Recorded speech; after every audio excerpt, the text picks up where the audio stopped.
Please like and subscribe. ఇంకా శివకృష్ణ బ్రతకాలి అంటే సుమతి రావాలని చెప్పి ఇంకా రామ్ సీతలు చెప్తారు. ఇంకా సుమతికి విషయం తెలిసేలాగా పేపర్లోనూ టీవీలోనూ న్యూస్ వచ్చేలాగా చేస్తానని చెప్పి ఇంకా రామ్ అంటాడు.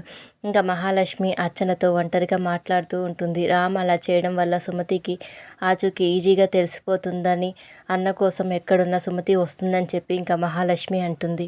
ఇంకా మహాలక్ష్మి అన్నను కాపాడుకోపోయి అది చస్తుంది అని అంటే ఇంకా అర్చన అంటే ఆల్రెడీ సుమతక్క కోసం స్కెచ్ వేసేసావన్నమాట అంటే ఇంకా మహాలక్ష్మి ఇప్పుడు వేయబోతున్నాను. మహాలక్ష్మి రౌడీలకి ఇంకా ఫోన్ చేసి సుమతి ఫోటో పంపిస్తానని ఇంకా హాస్పిటల్కి ఒకవేళ వస్తే చూసి చంపేయమని చెప్తుంది. ఇంకా ఫోటో హాస్పిటల్ వివరాలన్నీ పంపిస్తుంది. ఒకే దెబ్బకి 2 పిట్టలని ఒకే రోజు సీత వాళ్ళ నాన్నని మేనత్తని పోగొట్టుకుంటుందని చెప్పి అనుకుంటారు. ఇంకా సీత వాళ్ళ నాన్న గురించి ఆలోచిస్తూ బాధపడుతూ ఉంటుంది. ఇంకా మధుకి ఫోన్ చేసి వాళ్ళ నాన్న గురించి అడుగుతుంది.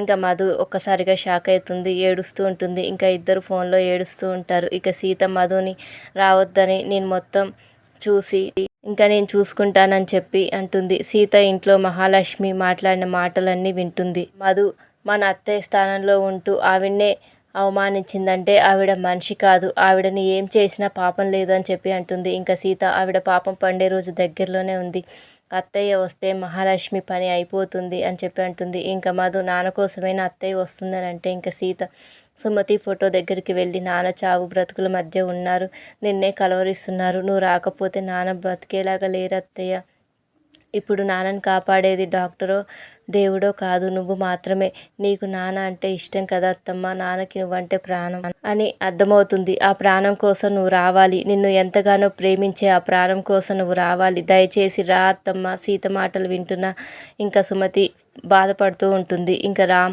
సీత దగ్గరికి వచ్చి ఇంకా ఓదారుస్తూ ఉంటాడు. ఇంకా ఇంతలో అక్కడికి సుమతి వచ్చి మీ అత్తమ్మ వస్తుంది సీత, మీ నాన్నకి ఏం కాదు, ధైర్యంగా ఉండు, రేపటికి మీ నాన్న కోలుకుంటారని ఇంకా అంటుంది. ఆయన క్షేమంగా బయటపడతారని చెప్తుంది. ఇంకా సుమతి తనలో తాను అన్నయ్య కోసం నేనే సుమతి అని చెప్పాలని అనుకుంటుంది. ఇక రౌడీలు హాస్పిటల్ దగ్గరికి వెళ్తారు. ఇంకా సుమతి ఫోటో పట్టుకొని వెయిట్ చేస్తూ ఉంటారు. ఇంకా సుమతి హాస్పిటల్కి వెళ్తుంది. ఇంకా లలిత వదిన అని పిలుస్తుంది. సుమతి అని లలిత అనుకుంటుంది. అన్నయ్యని చూస్తా అని ఇంకా విద్యాదేవి అంటే లలిత ఇంకా తీసుకువెళ్తుంది. ఇంకా సుమతి అన్నయ్య అని పిలవగానే ఇంకా శివకృష్ణ లెగుస్తాడు. ఇంకా విద్యాదేవిని సుమతి అని పిలుస్తాడు. ఇంకా లలిత మెలకువలో ఉంటే ఈయన సుమతి సుమతి అని కలవరిస్తున్నారు, నేను వెళ్ళి డాక్టర్ని పిలుస్తాను అని అంటుంది. ఇంకా సుమతి ఆగు వదిన, ఎవరిని పిలవాల్సిన పని లేదు అని అంటే ఇంకా శివకృష్ణ సుమతి అంటాడు. ఇంకా అప్పుడు సుమతినే వచ్చాను అన్నయ్య, నీ చెల్లెలు సుమతినే నేనే అన్నయ్య అని చెప్పి అంటూ ఉంటే ఇంకా శివకృష్ణ నువ్వు నా చెల్లెలు సుమతివా అని చెప్పి అంటే ఇంకా అప్పుడు సుమతి అవునన్నయ్య, నేను నీ సొంత చెల్లెలు సుమతినే, పండక్కి నీకు షర్టు కుట్టిన సుమతినే, నిన్ను కాదని ప్రేమ పెళ్లి చేసుకొని వెళ్ళిపోయిన సుమతినే అని చెప్పి అంటే లలిత ఏమంటున్నావమ్మా, మరి నీ రూపం అంటే ఇంకా అప్పుడు సుమతి అదృష్టమో దురదృష్టమో తెలియదు, నా రూపం మారిపోయింది వదిన, నా కొడుకుని కాపాడుకునే క్రమంలో నా రూపం మారిపోయిందని జరిగింది మొత్తం చెప్తుంది.